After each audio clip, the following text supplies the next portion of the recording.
No dia 5 de janeiro de 2010, uma tragédia abalou profundamente o coração do estado do Rio Grande do Sul, entre os municípios de Agudo e Restinga Seca.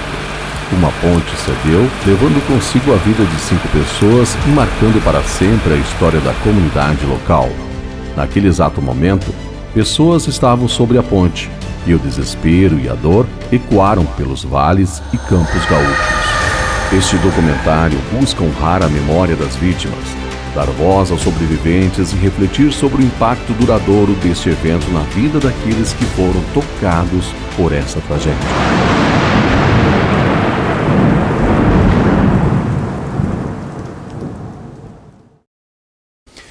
Falar sobre a tragédia de 2010, quando nós tivemos a queda da ponte sobre o Rio Jacuí, na nossa divisa entre Restinga Seca e Agudo, quando na época eu era vice-prefeito. Hoje, em 2024, falar de 2010 parece que o que aconteceu nesse período é muito maior, mas naquele momento foi menor do que o que aconteceu agora, mas com um impacto muito grande, porque pensar na queda da ponte sobre o Rio Jacuí, ali entre Restinga e Agudo, naquele momento era impensável. Eu me recordo que na tarde que antecedeu o dia que caiu a ponte, começou uma chuvarada muito forte aqui na região. Nunca tinha visto tão alta enchente ali naquele ponto, Porto Agudo. Já estava aqui em cima, trancando toda a passagem para Picado do Rio, para aquela região norte do município. Eu lembro como se fosse hoje, nós estávamos até a noite ali na Vila Rosa, retirando o pessoal de casa, helicóptero da Força Aérea para retirar pessoas que estavam na várzea do Jacuí, porque naquele momento foi muita água no Jacuí, né, porque choveu muito na questão das cabeceiras. Veio tão forte de cima, eu acho que a barragem devem ter aberto os comportas e veio aquele mansidão de água assim, que chegou tão rápido. E ali inundou a várzea do Agudo também em pouco tempo. De noite houve aquela correria do pessoal socorrendo uns aos outros que estavam invadindo as casas, animais indo água abaixo, aquela coisa toda. Eu sei que foi uma noite muito dolorosa. Foi terrivelmente triste, impactante, porque já na tardinha um dia anterior, ou dois, né, comunicaram lá da Vila Rosa, né, do lado de lá da faixa da RS 287, que o rio estava subindo desesperadamente as águas e um ronco assim que nunca visto, né, da força da água que vinha ocasionando.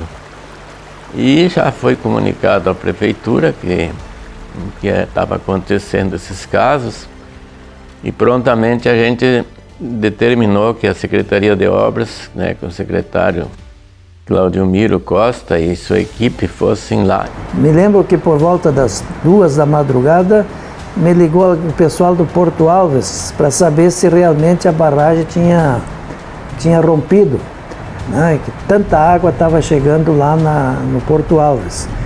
Aí eu liguei para Porto Alegre, Defesa Civil, para saber, eu era o prefeito, e informaram que não, que a barragem não tinha rompido nada, que estava normal, que só estava a vazão dela, não aguentava mais, tiveram que abrir, né, tanta água que tinha nas barragens, era Passo Real, essa outra de Itaúba, a nossa aqui, todas as barragens superlotadas de água. E quando nós viemos com o Jacuí até Agudo, ali, aquela região, ele não abre tanto. Depois, quando ele chega na várzea aqui de Restinga e na própria várzea do Agudo, ele começa a abrir, né, a água. Então é quando o Jacuí ele fica com a água mais nas várzeas e não tão no seu leito, ou não vem com tanta velocidade, mas ainda assim vem água forte porque desce, né, de todos os cerros aí, enfim, da parte alta do estado. A quantidade de árvores que vinham com os troncos, com as raízes e eucaliptos assim de 20 metros de comprimento, elas vinham e batiam na ponte e começou a deslocar aquela base. E começou a tremer, muita gente passava igual, passaram a noite, o ônibus da Planalto passou ela tremia, tinha um pequeno tremor, né? E aquilo era uma causa que ela tinha se deslocado, né? Tiramos pessoas à noite, pessoas já no telhado das suas casas, alguns resistiam em sair, enfim. Mas a gente conseguiu vencer aquele momento. No outro dia de manhã eu cheguei nas obras, 6 da manhã, e o meu vice estava ali, e eu vi que ele estava muito preocupado, não tinha dormido. Eu perguntei para ele, tu não dormiu, está tão preocupado? E aí ele disse para mim, olha, o senhor não sabe, passei a noite tirando gente, ajudando o pessoal a tirar os animais, aqui no Cerro Chato, invadiu tudo, a faixa não cruza mais. Pô, aquilo me preocupou, né? Aí ele só me disse, o senhor vai ficar por aqui? Não, eu vou sair, eu vou lá em casa, no Porto Alves, tirar os meus tratores da lavoura, lá senão eu vou perder tudo. Deixemos lá na lavoura e os guris não tiraram, tem que ir lá tirar. Mas então vai que eu fico aqui, eu tomo conta aqui. Mas como não tinha água, aqueles 2 dias, 3, não faltou água aqui, não tinha, a Corsan tinha estourado tudo, os canos, encanamento, e nós estávamos sem água, eu fui tomar banho com o meu guri, era umas 6h30, dali eu saí, fui tomar um banho lá no Cerro da Figueira, onde eu tenho a minha granja. Aí cheguei lá, olhei para baixo, estava tudo branco, né? As várzeas, tudo tapado. Lá você vê tudo, né? Tive muitos eventos importantes que eu participei. Um que me chamou bastante atenção foi em 2010, com a queda da ponte no Cerro Chato, onde por pouco não estive em cima dessa ponte na hora da queda. Nós fomos até o Cerro Chato para fazer a cobertura das enchentes que tinha naquele dia 5 de janeiro de 2010. E quando eu cheguei ali na escola da Dom Érico Ferrari, estava praticamente até a metade inundado já também, e vi que vinha vindo de canoa um rapaz que eu conhecia, que era baterista, que vinha salvando a sua bateria em cima da canoa. Então eu fiquei acho que uns 10, 15 minutos ali, filmando e fazendo o registro daquele evento ali. E quando terminou, eu entrei no carro para ir até a ponte para ver como é que estavam as inundações lá. Então eu olhei ali, tomei um banho ligeiro, o guri tomou também, viemos embora umas 7h30, entre 7h30 e 8 horas, eu vinha saindo no CTG lá de cima, saindo no CTG para vir para casa, para a cidade, quando eu ouvi a Rádio Agudo, um repórter fazendo uma intervenção, né, anunciando que a ponte tinha caído, que tinha morrido o vice-prefeito, vários secretários e tal, e fez aquele comentário dramático ali. E eu disse pro guri, toca lá pra lá, vamos lá ver, na ponte. Ô, Luxo, rapaz do céu, desculpe interromper aí, mas acaba de cair a ponte aqui no Cerro Chato. Rapaz do céu, ponte de diversos anos, rapaz. Tinha gente em cima da ponte, acaba de cair a ponte aqui, homem de Deus. Tem amigos nossos que estavam em cima da ponte. Aí eu escutei pela rádio um repórter gritando, caiu a ponte de Cerro Chato. Me passou um frio em todo o corpo, porque provavelmente eu, como curioso que sou, e como a gente sempre está fazendo foto e reportagem, tudo, provavelmente eu estaria em cima da ponte. Então isso aí foi uma das coisas que me marcou bastante. Em torno das 9 horas da manhã, estávamos nos preparando para entrar no ar, cobrindo as cheias do nosso rio Jacuí, onde saímos na área central de Agudo, em torno das 7 horas da manhã, já cobrindo toda a parte da várzea do Agudo. Naquela ocasião, saímos da várzea do Agudo, observávamos as pontes, pontilhões e toda a imensidão de água que se avistava. Quando chegamos aqui no Cerro Chato, estava me preparando para entrar no ar, para trazer um boletim de todas as informações. Olho para um lado, olho para o outro, quando vou entrar no ar, só enxergo aí tudo aquele turbilhão de água subindo aí junto à nossa ponte. Até então existia a ponte. Entro bons passos adiante e já logo observo que não tem mais a ponte. Apenas as pessoas que haviam caído. Volto para o carro e tento, da maneira mais prática e objetiva, avisar para aqueles que estavam acompanhando que havia ruído a ponte. Não as cabeceiras, mas a ponte. Lembro, como se fosse hoje, aquele momento trágico para mim, como repórter, e para todos que estavam acompanhando a Rádio Agudo naquela ocasião. E a minha chegada lá na faixa, lá no caiu a ponte, foi um drama, porque os amigos que estavam ali, o pessoal, me diziam, olha, o secretário Ademir, a Anice e o Clóvis e outros secretários se foram, estavam em cima da ponte, se foram. Né? E eu, preocupadíssimo, a gente via do lado de baixo, assim, gente nas árvores.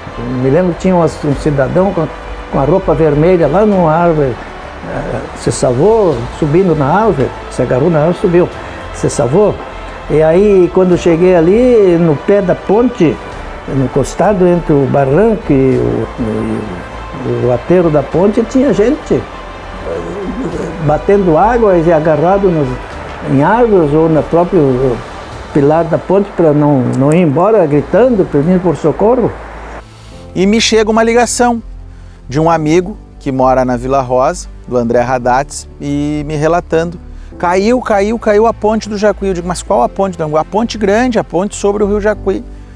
Eu disse, mas não pode. Não, eu estou vendo aqui de casa, realmente caiu a ponte. E nisso eu saltei para lá de carro, né? Entramos no carro do gabinete, fomos para lá. Quando chegamos lá, aquelas pessoas penduradas, algumas já tinham descido água abaixo, alguns de barco tentando pegar as pessoas, e a ponte realmente tinha, né, uma parte da sua estrutura caído dentro do rio. 9 da manhã, 15 pessoas haviam descido junto com as águas do rio Jacuí. Após a divulgação, a gente começa também a fazer o trabalho de buscas, de ajuda, e tentar, da maneira do possível, fazer o relato em tempo real.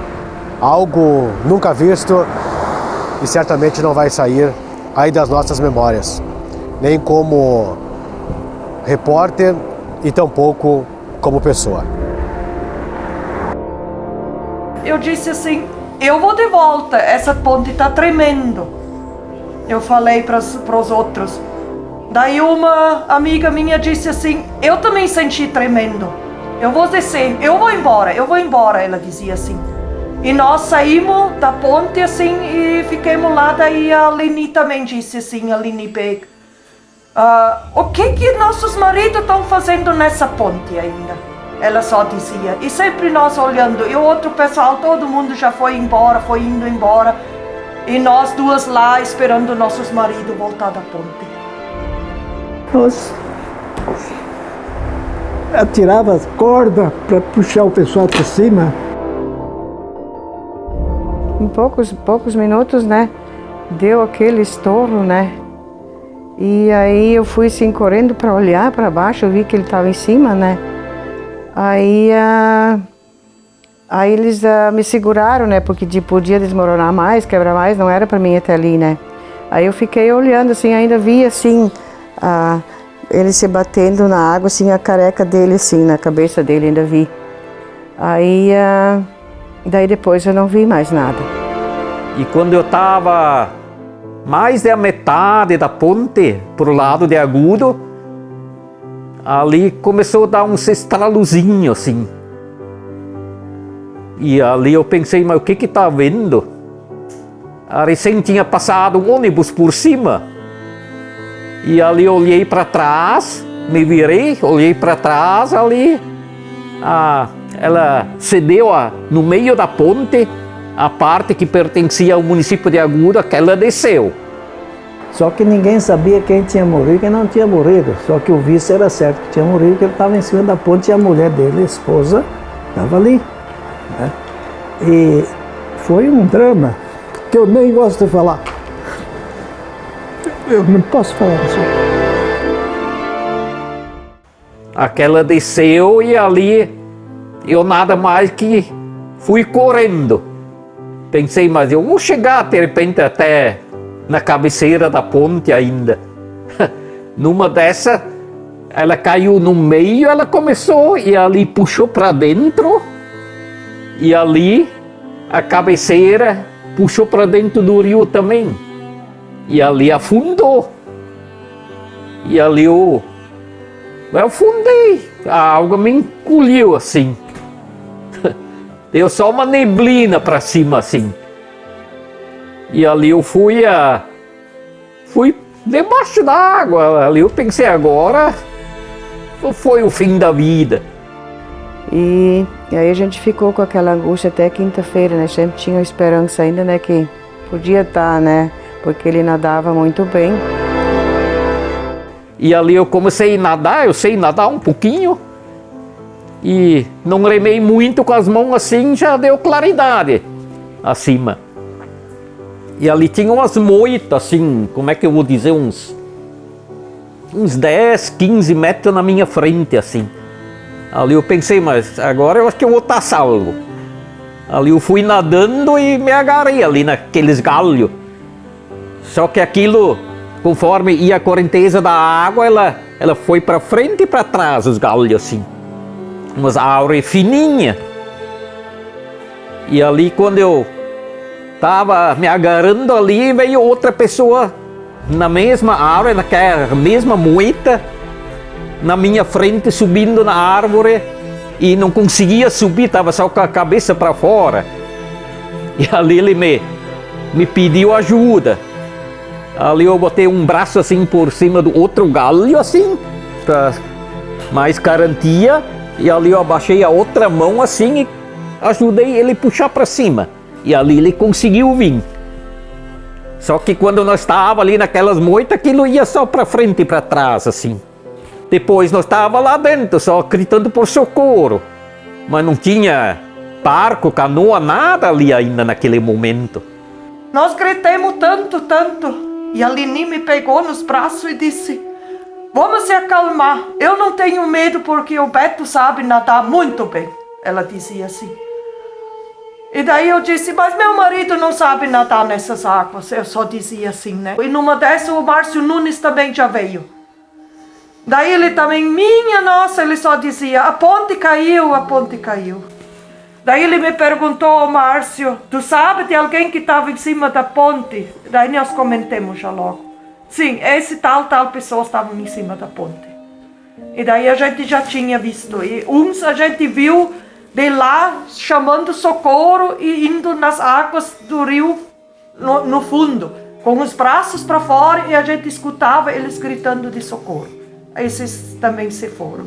E numa dessa, o Sérgio Gol subiu, e quando ele sentou em cima, assim, na beira da faixa, ele se atirou assim, meio todo molhado e meio desmaiado também. E numa dessa ele respondeu para nós, tem gente viva aqui nas moitas. Ele só dizia. E o Márcio Nunes já logo passava pela rádio. E o primeiro que eles tiraram, e nós vimos esse sangue na maca com a perna fraturada, daí a gente desabou.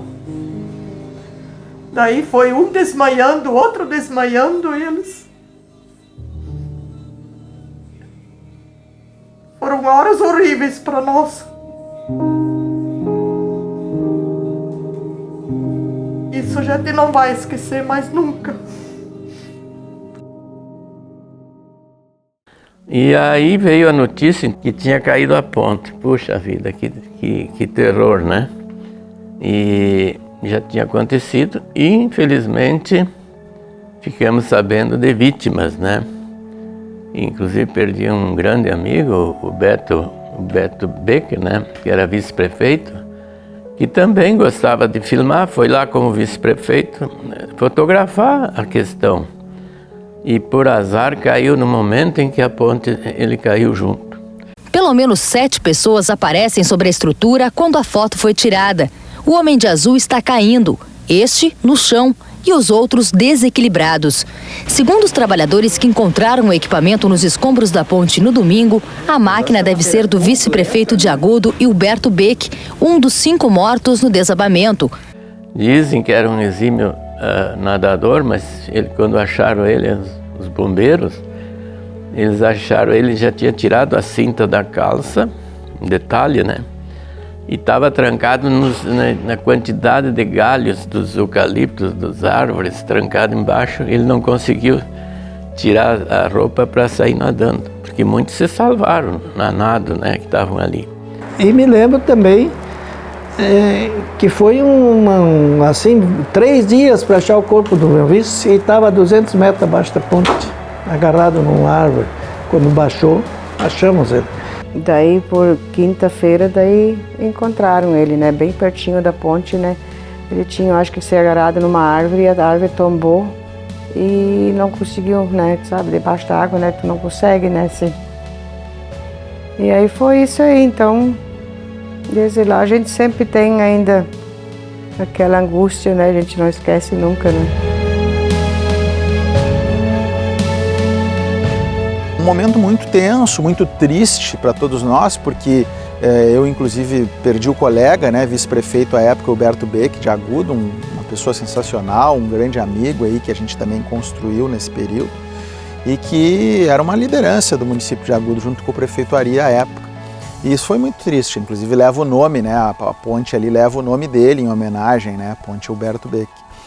E muitas pessoas até naquele momento tinham dado que o vice-prefeito, mas não sabia de onde, né? Então recebia ligações, as pessoas tentavam me ligar, não conseguiam, porque os sinais de telefone foram interrompidos em certo momento, em função das redes de fibra. Naquela ocasião, esses fios que a gente tem observado aqui na nova ponte já não existiam.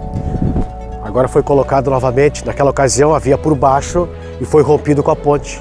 Nosso único meio de comunicação era apenas pelo sistema da unidade móvel da Rádio Agudo. Se foi por completo toda e qualquer comunicação, linha física ou então pelo próprio aparelho celular. Só conseguimos entrar no ar e alertar a maior quantidade de pessoas através da unidade móvel da Rádio Agudo. Foi um abalo muito grande, né? As pessoas foram para olhar o evento, de repente, né, a ponte cai. Então era uma expressão muito triste, pessoas que tinham seus parentes caídos lá, chorando, se lamentando, desesperado, né, na busca e sempre confiante de encontrar algum deles, né, com vida. Um momento muito triste, a gente na angústia de tentar encontrar, mas infelizmente, né, todos sabem aí, foi uma tragédia muito grande e perdemos aí 5 pessoas, né, da comunidade vizinha aí de Agudo. Eu me lembro que um cidadão chegou e disse para mim assim: nasci de novo, doutor Ari, nasci de novo, e se agarrou em mim. Outro chegou e disse assim: perdi a minha mulher, meu filho, minha filha, foram tudo, fiquei só eu. Umas coisas assim que judia. Falando sobre a ponte, foi uma coisa terrível, porque a estrada mais movimentada que tem entre Porto Alegre e o centro do estado, e a fronteira, e liga com a serra, tudo, é uma das estradas mais movimentadas e onde atinge mais pessoas, quantas cidades localizadas, quantos pequenos municípios, só a Quarta Colônia aqui são 9, né? Maior centro, Santa Maria, tudo ficou prejudicado. O comércio teve prejuízos enormes. Foi um fato extremamente doloroso para a comunidade toda, de Agudo, Restinga, enfim, do Rio Grande do Sul, porque essa ponte faz a ligação com a fronteira, o centro do Rio Grande com a capital gaúcha. E o principal, no meu modo de ver, que ocasionou a queda da ponte foi, podia-se dizer assim, até pontes mal construídas, e na verdade é a causa, porque a água chegou a quase encostar na base da ponte. Uma ponte construída lá em 59, né, foi concluída em 63, ela tinha 315 metros de vão. Hoje ela foi reconstruída, né, em 2010, já com 423 metros. Né. O acúmulo de chuva, o acúmulo de água ultrapassou bastante a cota de inundação ali na ponte, que é de 11 metros, né, e isso afetou certamente a estrutura, a parte superior, a mesoestrutura da ponte, né, que acabou rompendo. Foi um fato muito marcante realmente. A gente depois começou a trabalhar ali para fazer o desvio até a balsa, né, mas segundo os laudos, né, do Dairo, no inquérito que foi aberto, O que houve foi realmente isso, ela tinha manutenção regular, mas ela realmente não resistiu à força da água, um fato, né, que vem ocorrendo ultimamente, por isso exatamente que nós temos que repensar a engenharia de pontes e estradas aí no Rio Grande do Sul. Os engenheiros já vieram junto com a governadora, ela determinou, fizemos várias reuniões, e a solução mais imediata foi a contratação que o Estado fez, muito bem feita, uma boa barca, né? Depois disso nós começamos, né, reuniões em Porto Alegre com o DAER, com o governo, para tentar conseguir sensibilizar e conseguir fazer a obra. Até que a governadora Ieda, então junto com o DAER, anunciou que construiria a obra em tempo recorde, 9 meses a obra ficou pronta. É uma das coisas que muita gente não sabe, mas precisa saber, essa ponte aqui foi feita num ano. Nem num ano a Ieda fez, a governadora Ieda. Temos que parabenizar a governadora pela agilidade que ela deu na obra. Foi muito rápida e muito bem feita. Então ela sempre dizia, claro, por informações dos engenheiros, que ela ia ser uma ponte mais alta, como realmente foi. E o que acontece hoje? As pontes altas têm vão para as árvores, para os galhos. E eu tive a satisfação de participar da inauguração como prefeito em exercício naquele momento.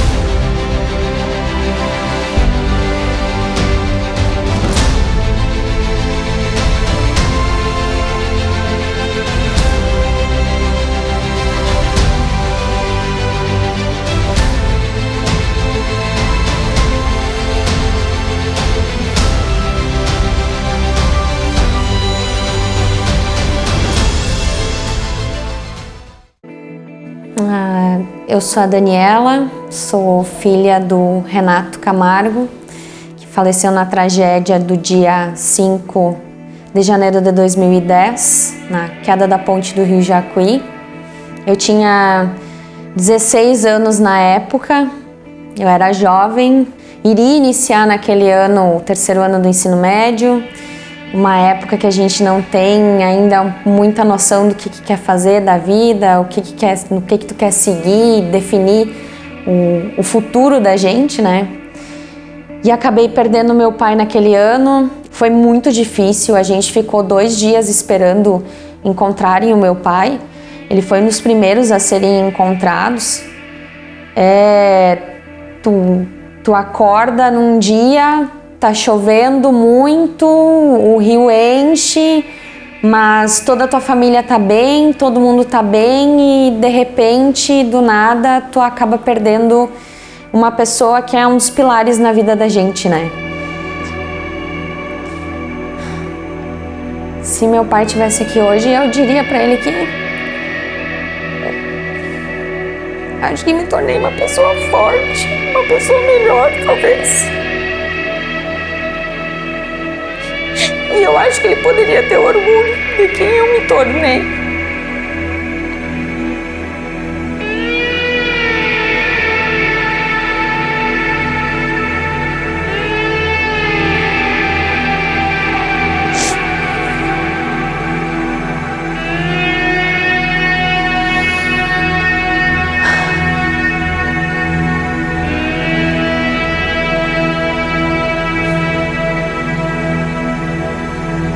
A força da água que vem é terrível, viu?